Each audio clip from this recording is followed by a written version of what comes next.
कि इस देश के अंदर दो अलग समुदाय के लिए दो अलग तरह का कानून है, तो शायद आप में से अधिकतर लोग इनकार कर देंगे। मगर मौजूदा भाजपाई शासन के अंदर यही तल्ख हकीकत है। आप माने चाहे ना माने, मगर सच्चाई यही है कि आरोपी के ऊपर कार्रवाई आरोपी का धर्म देखकर तय की जाती है। अगर आरोपी मुस्लिम नाम वाला है, अगर आरोपी उर्दू नाम वाला है, तो उस पर तत्काल कार्रवाई कर दी जाएगी। आरोप लगते ही उसके घर पे बुलडोजर चला दिया जाएगा, उसके कारोबार को, उसकी जिंदगी को, उसके परिवार को रोड पर ला दिया जाएगा। मगर वहीं पर अगर आरोपी किसी दूसरे समुदाय का है, तो कार्रवाई के नाम पर कुछ नहीं होगा, जीरो। पुलिस और प्रशासन इतनी दरियादिली दिखाएगी कि ऐसे लगेगा कि पुलिस के अंदर मानवता का इतना बड़ा चेहरा उभर आया है कि जिसकी कोई मिसाल नहीं। इस मुद्दे को और आसानी से समझने के लिए मध्य प्रदेश की छतरपुर की दो घटनाओं की मिसाल लेते हैं।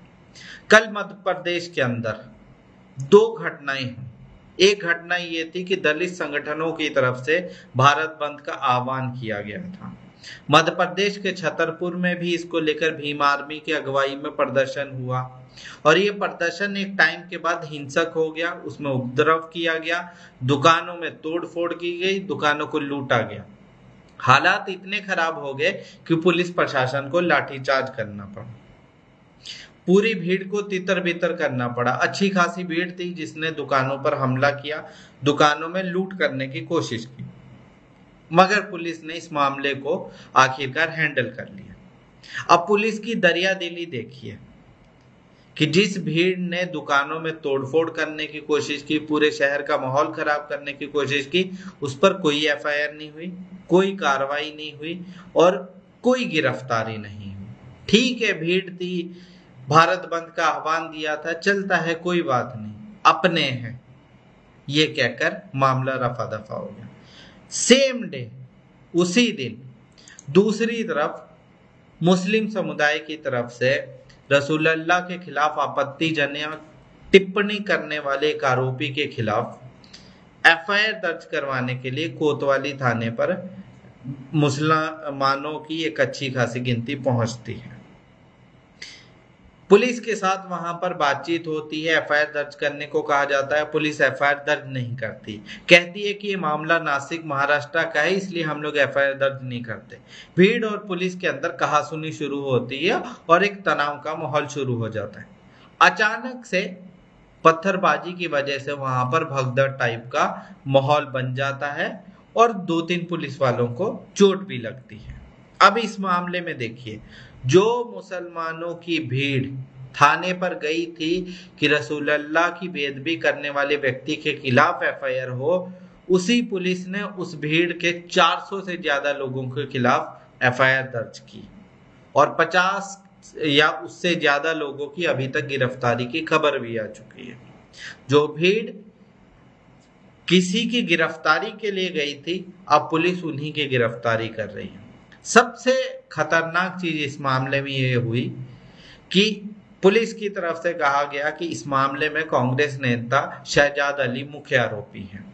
उनके आलीशान घर को, जो आप वीडियो में देख भी रहे हैं, प्रशासनिक अमला पहुंच जाता है, नगर निगम, पुलिस प्रशासन और तमाम प्रशासन मिलकर, और उस महलनुमा घर को तोड़कर तहस नहस कर दिया जाता है आरोप लगने भर से।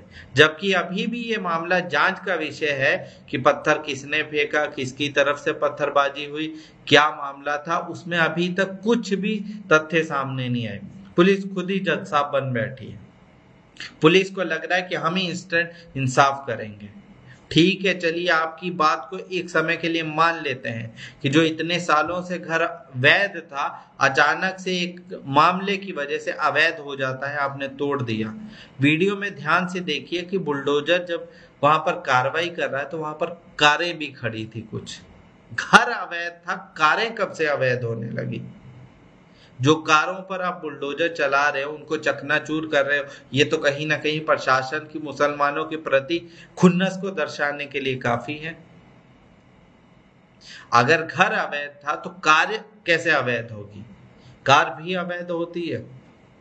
या ये मान लिया जाए कि पुलिस और प्रशासन इस देश में जहां पर भी भाजपा सत्ता में है, वो अपनी मुस्लिम विरोधी नफरत की मानसिकता की पराकाष्ठा पर पहुंच चुकी है।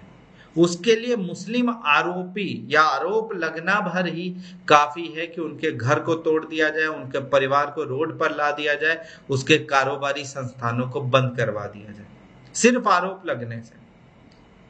जबकि न्यायपालिका अदालत में कुछ साबित नहीं, अभी वहां तक मामला पहुंचा ही नहीं। अगर यही सब करना है भाजपा सरकारों को तो फिर अदालतों को ताला लगा दीजिए, एक कानून पास कर दीजिए, कहिए कि आज के बाद अगर कोई मुस्लिम आरोपी होगा, उस पर आरोप लगेगा, तो हम उसके साथ साथ उसके परिवार को भी उसकी सजा देंगे। और आरोप साबित होने की कोई जरूरत नहीं, आरोप लगा बस बुलडोजर कार्रवाई चल जाएगी। आप कानून बना लीजिए ना सीधे तौर पे, ऐसे छुप छुप के करने का कोई फायदा नहीं। सोचिए, सबसे बड़ा अलमिया तो यह है कि अचानक से कोई घर, कोई बस्ती, कोई दुकान कई सालों से अवैध होती है, एक कोई मामला आता है उसके बाद अचानक से अवैध हो जाती है। इसी मध्य प्रदेश के अंदर कई ऐसे मामले हुए हैं जहां पर कई मामलों में बुलडोजर की कार्रवाई कर दी गई और 4 महीने के बाद वो व्यक्ति बेगुनाह साबित हो जाता है, छूट जाता है। आपको एक मामला याद होगा जिसमें एक शोभा यात्रा निकल रही थी, उसमें 2 मुस्लिम लड़कों पर आरोप लगता है कि उन्होंने उस शोभा यात्रा के ऊपर थूका था और तत्काल अगले ही दिन जाकर उनके घरों को बुलडोजर से तोड़ दिया जाता है। 4 महीने के बाद वही लड़के बाइज्जत बरी होते हैं, उनके खिलाफ कोई आरोप साबित नहीं होता। क्या प्रशासन ने, क्या पुलिस ने, क्या नगर निगम ने उस मामले में माफी मांगी? जो उनका घर तोड़ दिया गया था अब कौन बना कर देगा?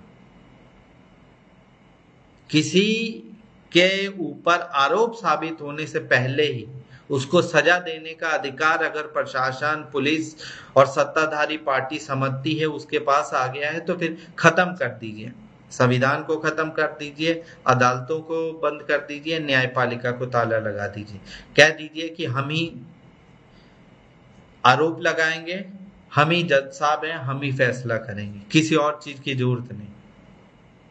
अगर भीड़ द्वारा उपद्रव को ही आप बुनियाद बनाकर कार्रवाई करते हैं तो आपने वो भारत बंद के नाम पे उपद्रव करने वाले, दुकानों को तोड़ने वाले, दुकानों को लूटने की कोशिश करने वाले लोगों पर कोई एफआईआर क्यों नहीं की? बुलडोजर तो बहुत दूर की बात है, शायद वो मानसिकता हो कि ये तो अपने हैं, ये मुसलमान नाम नहीं है, इनका उर्दू नाम नहीं है, इसलिए इनको माफी दी जा सकती है।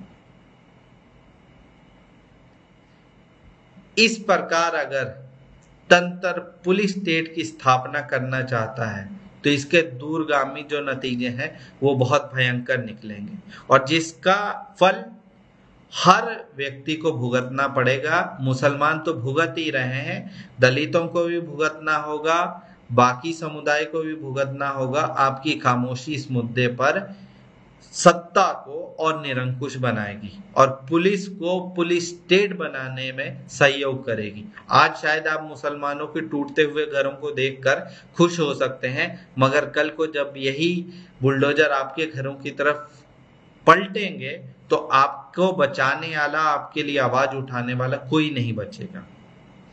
आखिरी बात, जो सबसे खास बात है कि इस देश में अगर विपक्ष के नाम पे सबसे नाकारा, निकम्मा, निठल्ला कहीं पर विपक्ष पाया जाता है तो वो मध्य प्रदेश में है। जिस व्यक्ति का ये घर तोड़ा जा रहा है वो व्यक्ति कांग्रेस का नेता है, कांग्रेस का उपाध्यक्ष है, शहजाद अली।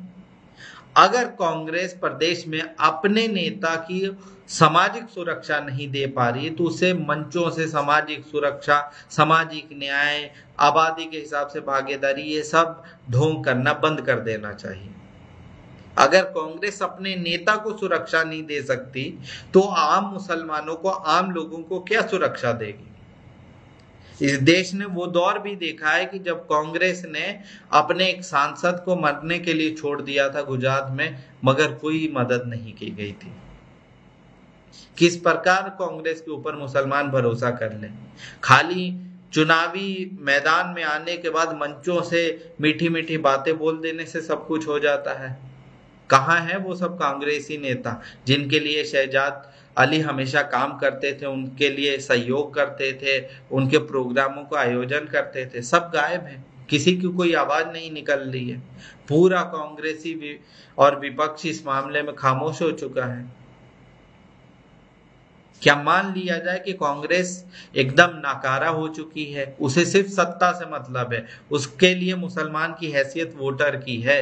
मुसलमानों पर जब बहैसियत मुसलमान नाम होने की वजह से उस पर जब कोई मुसीबत आएगी तो उसमें कांग्रेस कुछ सहयोग नहीं करेगी, उल्टा शायद वो सत्ता का समर्थन जरूर करते।